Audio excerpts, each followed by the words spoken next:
Lá no Evangelho de Lucas, capítulo de número 12. Evangelho de Lucas, capítulo de número 12, versículo de número 13.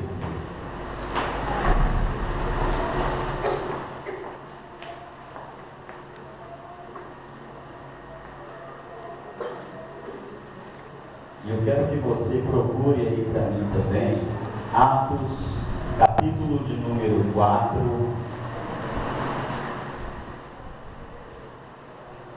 marca Lucas 12 e acha Atos, capítulo de número 4, versículo de número 32.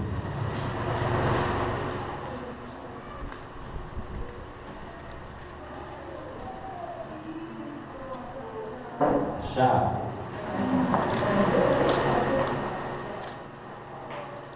Eu vou ler, os irmãos acompanhem suas Bíblias. Diz assim a palavra do Senhor em Lucas, capítulo 12, verso 13.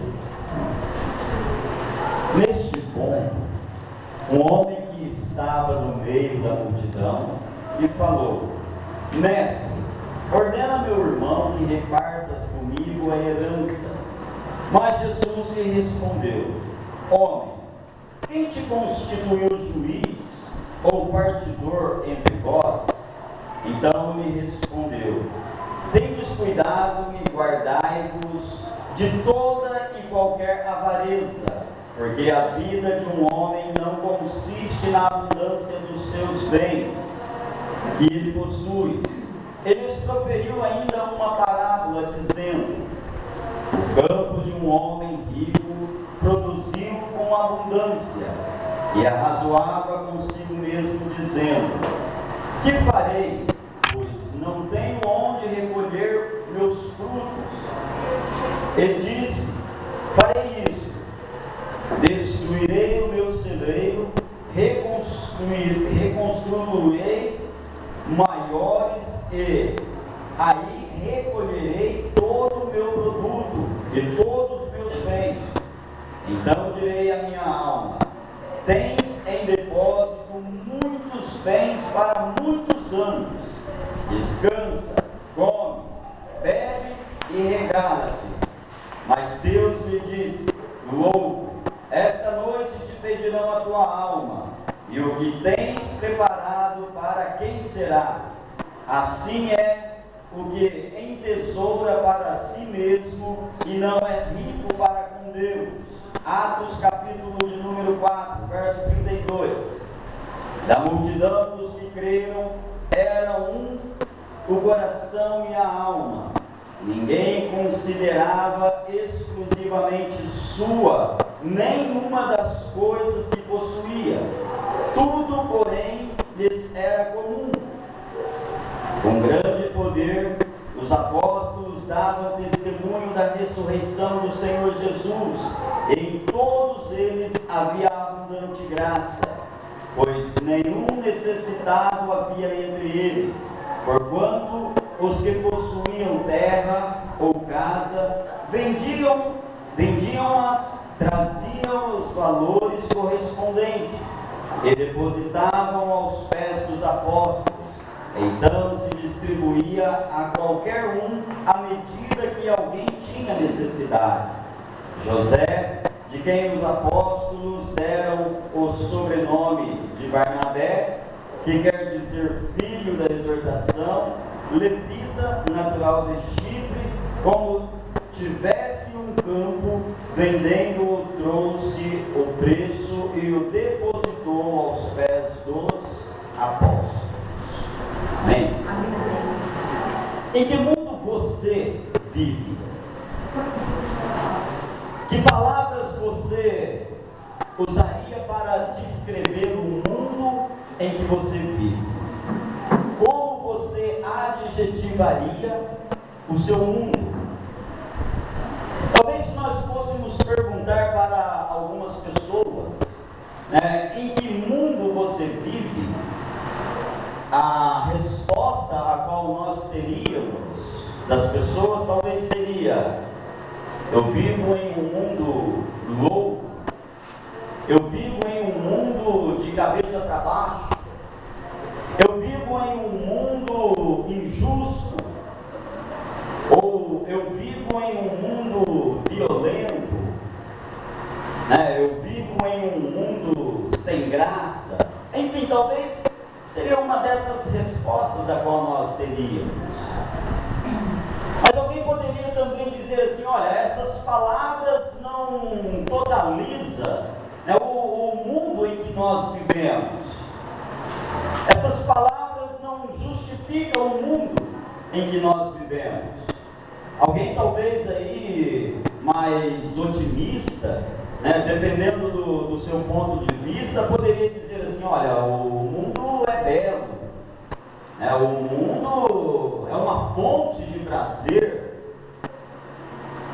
Poderíamos até dizer essas palavras olhando aí para o nascimento de uma criança, né, ou então olhando aí para a reconciliação de um casal, né, ou se nós olharmos aí para a cura de uma pessoa numa fase terminal, né, nós poderíamos até dizer: olha, o mundo é belo, né? Se você olhar aí para o primeiro sorriso de uma criança, um recém-nascido, quando ele dá ali o seu primeiro sorriso, né? Ou se você olhar aí para um beijo apaixonado e um romance, né? Podemos justificar: o mundo é belo, o mundo é bonito. Mas a questão, a pergunta nessa noite para o teu coração é: em que mundo você vive? Você tem parado para pensar dessa maneira? Em que mundo você vive? Em que mundo você está vivendo?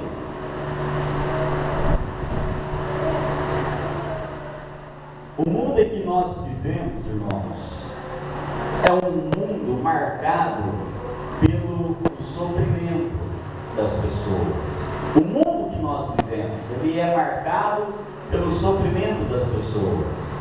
Se fôssemos buscar uma resposta para a nossa vida, né, ou então para o nosso mundo, a resposta talvez seria sofrimento. É só você analisar, observar aí as tragédias que têm acontecido, é só você observar aí os problemas que têm levantado. Há pouco tempo atrás, nós ficamos aí com o coração comovido, né, pela tragédia que aconteceu lá no Japão. E ficamos aí também com o nosso coração comovido diante das enchentes que ocorrem em Rio de Janeiro, São Paulo.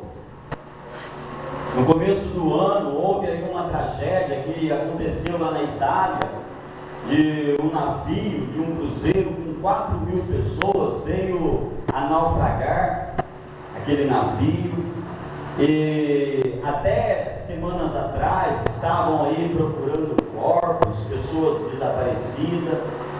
Então, se você for olhar para o mundo, você vai chegar a essa conclusão: olha, nós vivemos em um mundo marcado pelo sofrimento na vida das pessoas.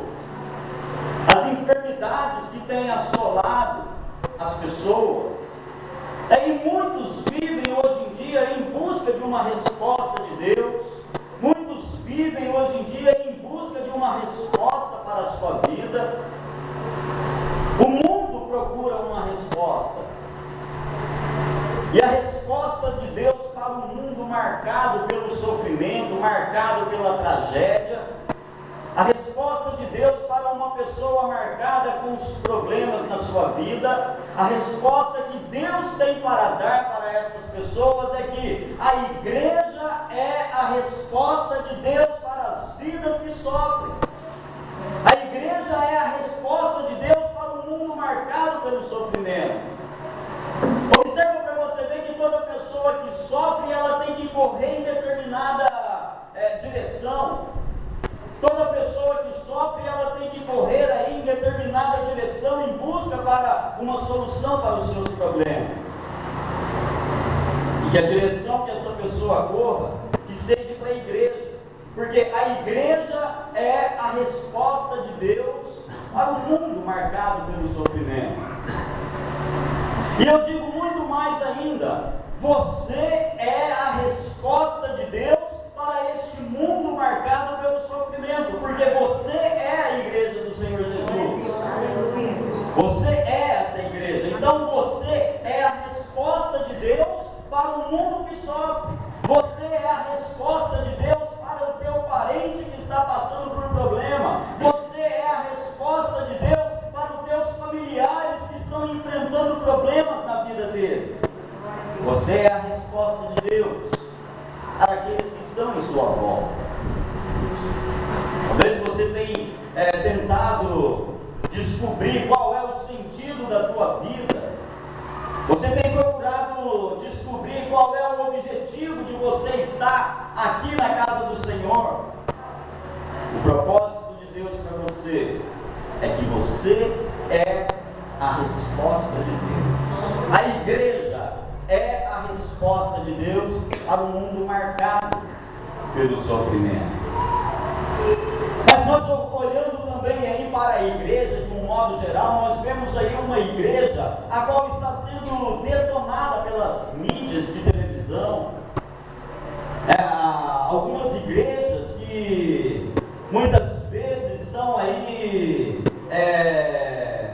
faladas nas redes de televisão através da corrupção, através aí da incredulidade das pessoas. Mas nós podemos observar um equívoco, e nós podemos observar também nessa igreja uma intuição correta.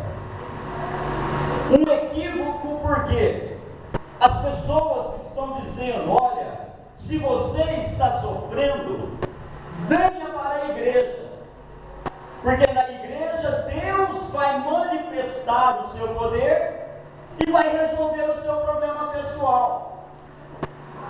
Na igreja Deus vai manifestar o seu poder e o seu problema vai ser resolvido. Isso é um equívoco. As pessoas estão equivocadas quando pensam dessa maneira, porque o poder de Deus não é solução para as pessoas que sofrem.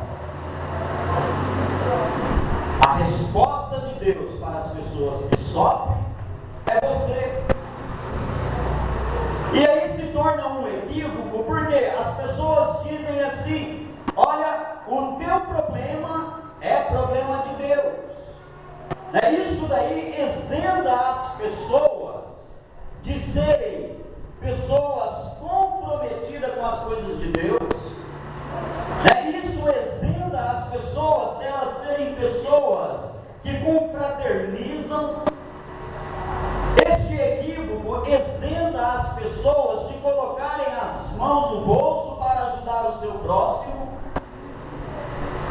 Este equívoco isenta as pessoas de saírem da sua zona de conforto para ajudar o seu semelhante. Então é melhor elas dizerem: olha, venha para a igreja, que na igreja Deus vai manifestar o seu poder e vai resolver o seu problema pessoal.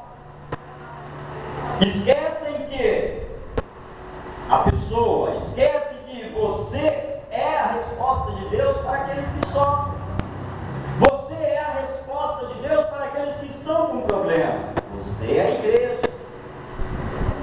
Então aqueles que estão aí na sua zona de conforto, eles querem o quê? Ao invés de ajudar, querem passar aquele problema da pessoa para Deus.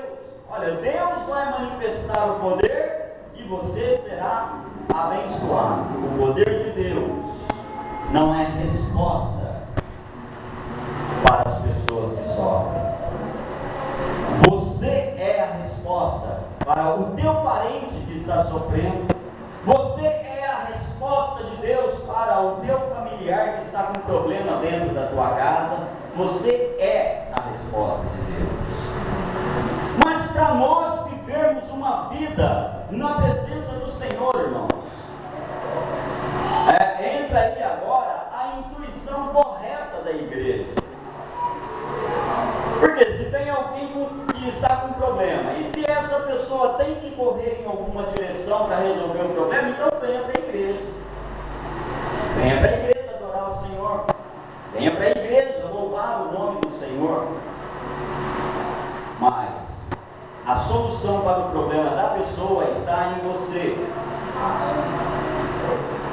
O que falta em nós então? Está faltando o quê? Nos cristãos viverem aí a espiritualidade da cruz de Cristo. O que falta na igreja é viver a espiritualidade da cruz de Cristo. E o que é a espiritualidade da cruz de Cristo? É as duas hastes da cruz, a haste vertical e a haste horizontal. Essa é a espiritualidade que o crente tem que ter no coração. Aquele que ama no horizonte, ama a Deus. E aquele que recebeu o amor de Deus, ama no horizonte. Então, se você não consegue amar o teu próximo, você não consegue amar a Deus. Esta é a espiritualidade da cruz. Se você não consegue amar o teu próximo, se você não consegue amar no horizonte, isso significa que você não recebeu ainda o amor de Deus para a sua vida. Se você não consegue amar no horizonte, significa que você não ama os céus, não ama Deus. Porque o amor de Deus está no horizonte. Jesus morreu de braços abertos, abraçando o mundo. O amor ao horizonte. Mas a igreja tem que ser essa resposta. E de que maneira nós vamos ser a resposta? De que maneira nós vamos aí amar o nosso semelhante? Lucas, ele faz aqui um contraste, né, do livro de Lucas e o livro de Atos. Ele faz um contraste aqui do homem da parábola e ele faz um contraste também aqui com o homem da igreja, o homem de Atos. Ele vem dizendo aqui que o homem da parábola vem ilustrando a quem? Vem ilustrando nós nos dias de hoje. Observa para você ver que este homem da parábola aqui, ele teve uma prosperidade surpreendente. Ele teve aí uma prosperidade inesperada. E o que ele fez? Olha, vou derrubar os meus celeiros, vou construir novos celeiros maiores e vou então aplicar ali toda a minha fortuna que eu tenho colhido. E vou dizer para a minha alma: senta, descansa, regala-te, porque você tem muitos anos para descansar.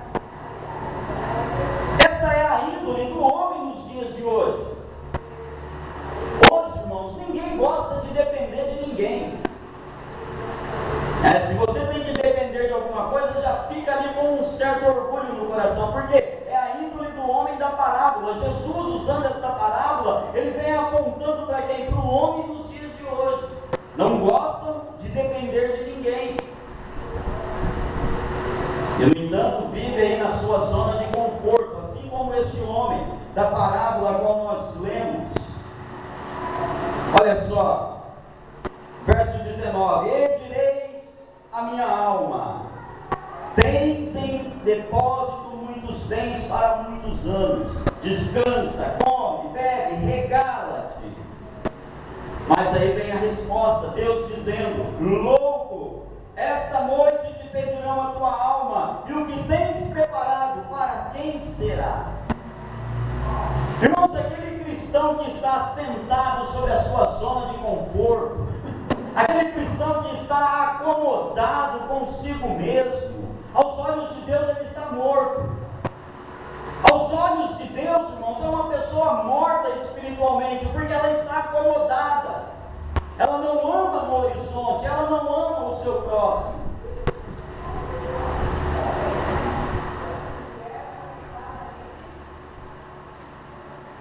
Hoje as pessoas pensam desta maneira: Deus deu a vida para cada um cuidar da sua. E ainda vão mais longe ainda e diz assim: olha, você para mim é problema seu.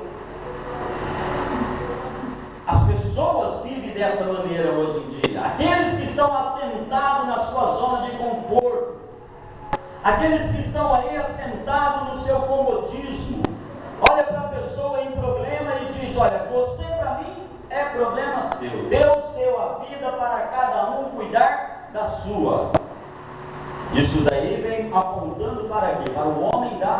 parábola.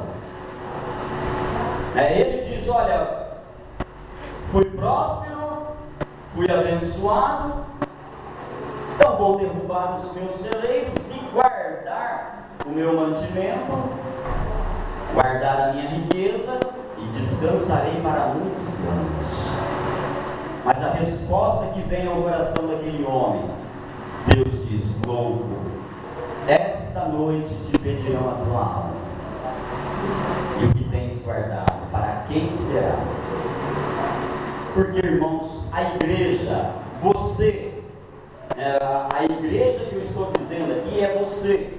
E o que eu estou me referindo nesta noite é que você é a resposta de Deus para o mundo que sofre, o mundo a qual nós vivemos, um mundo de problema, um mundo de sofrimento. Você é essa resposta. E se você não ama o teu próximo, se você não compadece da situação do teu próximo, você está morto aos olhos de Deus.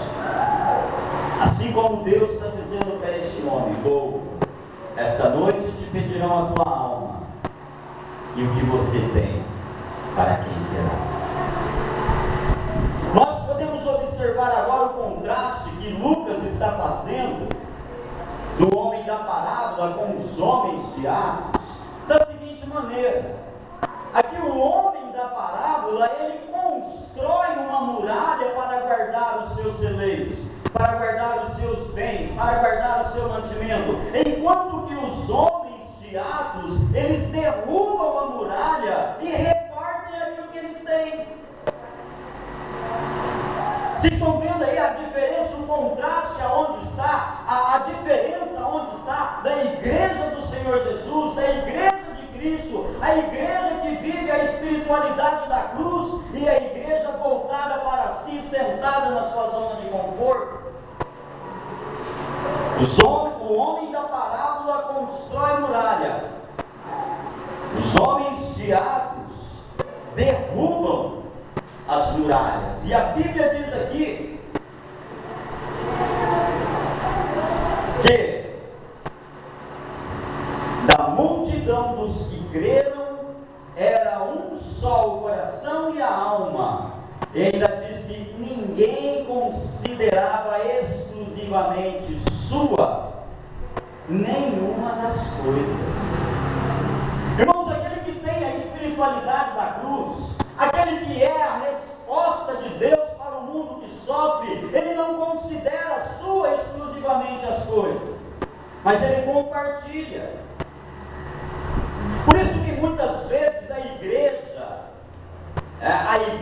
o equívoco da igreja está no quê? Em isentar a pessoa de pôr a mão no bolso, em isentar a pessoa de sair da sua zona de conforto e ir em busca dos perdidos. Por isso que o equívoco da igreja muitas vezes está em dizer para a pessoa: olha, Deus vai manifestar o seu poder e você será abençoado, o teu problema será resolvido.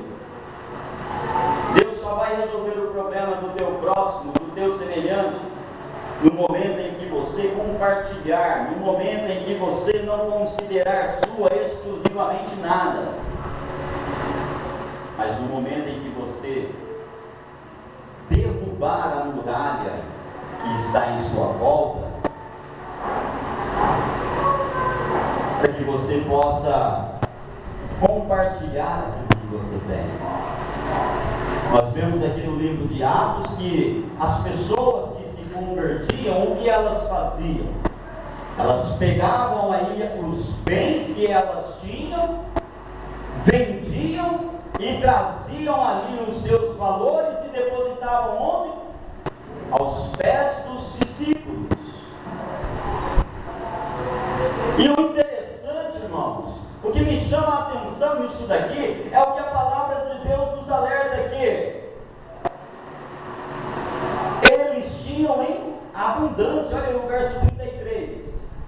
Com grande poder os apóstolos davam testemunho da ressurreição do Senhor Jesus, e em todos eles havia abundante graça, não faltava nada para eles, e havia abundante abundante graça. A partir do momento em que você aprender a sair da sua zona de conforto, a partir do momento em que você aprender a colocar a tua mão no bolso para ajudar o próximo, a partir do momento em que você a olhar, né, para a situação do teu próximo e você compadecer do teu próximo, vai haver sobre você abundante graça.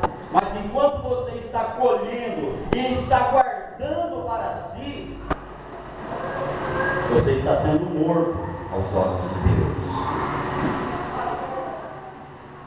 Nós vemos aqui também um milagre. Muitas pessoas estão aí em busca de milagres, como se milagre fosse resposta de Deus. Eu vou dizer uma coisa aqui para você, eu quero que você frisa isso no teu coração. Milagre nunca foi resposta de Deus para o mundo que sofre. O milagre nunca foi resposta de Deus para o mundo que sofre. Porque se o milagre fosse resposta de Deus, Deus tem deixado muitas pessoas na mão. Deus tem deixado muitas pessoas sem resposta. Porque quantos têm buscado um milagre para a sua vida e não têm alcançado? A resposta de Deus é você. Agora, querem ver o milagre aonde está, o verdadeiro milagre? O homem da parábola, ele colheu abundantemente e guardou para si. Os homens de Atos, eles vendiam o que tinha e repartiam. Quando você guarda para si, é a índole do homem. Quando você reparte, é milagre. Porque aquele que colheu em abundância e repartiu, é milagre. Aquele que colheu em abundância e compartilhou, é milagre de Deus na vida dele. E ele vai ter em abundância. Então, a partir do momento em que você começa a compartilhar, a partir do momento em que você começa a repartir, a partir do momento em que você começa a ser aí uma pessoa que compadece do sofrimento dos outros, você está vivendo o milagre de Deus na sua vida. Glória a Deus. Porque o homem natural, a índole do homem natural é o que? Colheu em abundância, vou guardar para mim mesmo. A espiritualidade da cruz tem abundância, vou repartir, vou compartilhar. Milagre. A igreja precisa despertar para isso. Você, como igreja do Senhor, eu quero que você nesta noite olhe para esta palavra e aplique na sua vida. Se você quer experimentar o milagre de Deus, saiba em primeiro lugar que você é a resposta de Deus para o mundo que sofre. A igreja é a resposta de Deus para o mundo que sofre. E se você quer experimentar o milagre de Deus na sua vida, aprenda a compartilhar. Saia da sua zona de conforto, saia do seu comodismo e se preocupe com o teu próximo. Nós vemos aqui na igreja do livro de Atos, a qual Lucas está escrevendo. Interessante que o Evangelho de Lucas e o livro de Atos foram escritos pelo mesmo escritor, Lucas. E ele faz então essa comparação, ele faz aí esse contraste entre o rico da parábola e os homens que se convertiam ao Senhor, a resposta de Deus para aqueles que sofriam. Você é a resposta de Deus para as pessoas que sofrem. Você é a resposta de Deus para aqueles que estão em busca de um milagre.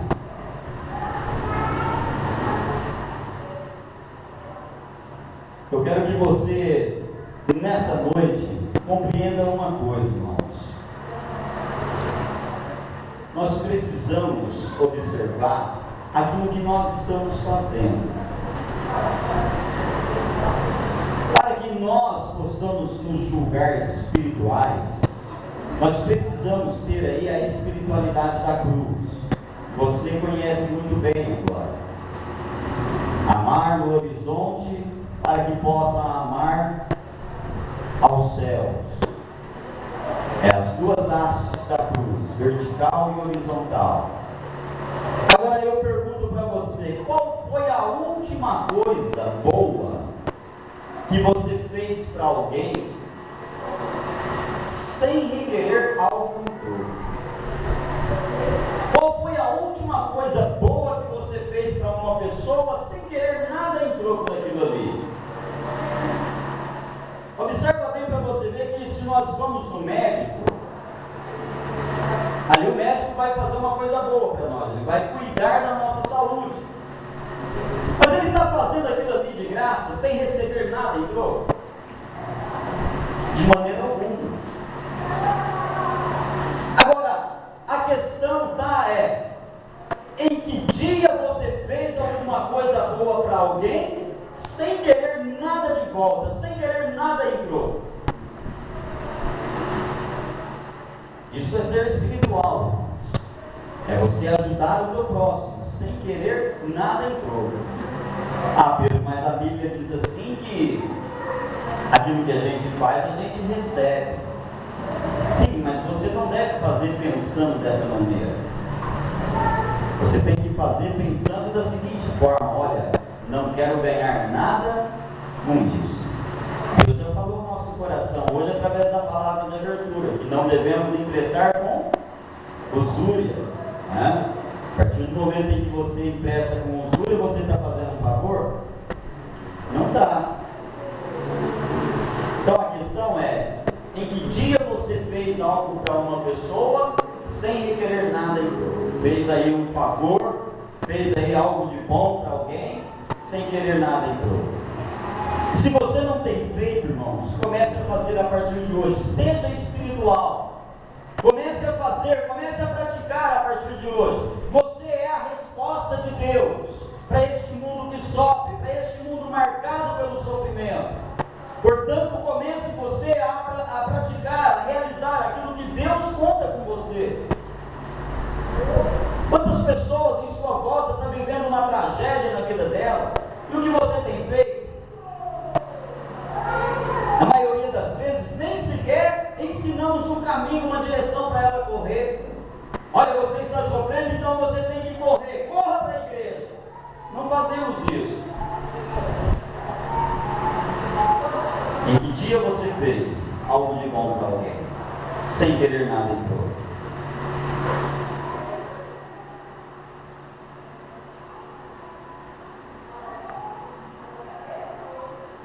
Às vezes, sabe qual é a nossa atitude? A nossa atitude é... Muitas pessoas vêm até a porta da igreja, pediram algum favor, ou então algum pedinte bate lá na porta da tua casa, ou você vê que algum pedinte está vindo em sua direção. A índole do homem natural é o quê? E já lá vem aquele pedinte me encher as paciências. Já lá vem aquela pessoa pedir algo para mim.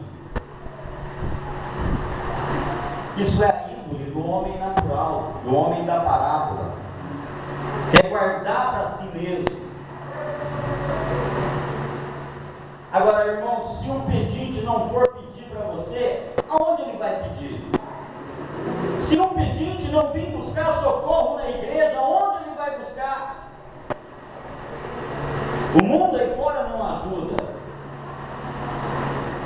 Agora, se você fecha as mãos para aqueles que estão necessitados, onde eles vão buscar então uma resposta de Deus para a vida deles? Onde eles vão conhecer o amor de Deus para com a vida deles? Vivemos hoje a índole do homem natural, e eu quero que você, como igreja do Senhor Jesus, comece a viver uma espiritualidade na sua vida. Ajude aquele que chega até você pedindo ajuda. Compadeça daquele que está sofrendo, daquele que está passando por necessidade. Seja uma pessoa carente, uma pessoa espiritual, seja uma pessoa amorosa, porque foi para isso que Jesus morreu. Foi para esses que Jesus morreu.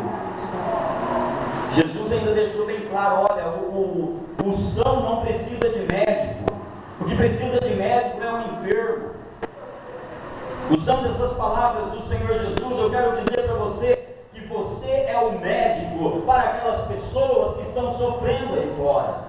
Você é o médico para aquelas pessoas que estão necessitadas aí fora.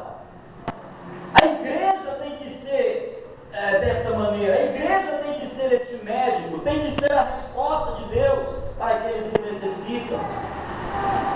E se as pessoas não virem até nós buscar ajuda, onde elas vão buscar? Portanto, se você tem fugido dos pedintes, não faça isso. Não faça isso. Porque um dia Deus vai cobrar de você. Você é a resposta de Deus. Aquele que bater lá na porta da tua casa pedindo um prato de comida, não negue. Porque os homens de Atos aqui, diz a palavra do Senhor, que eles compartilhavam. Aquilo que eles tinham, eles repartiam. E ninguém considerava sua unicamente coisa alguma.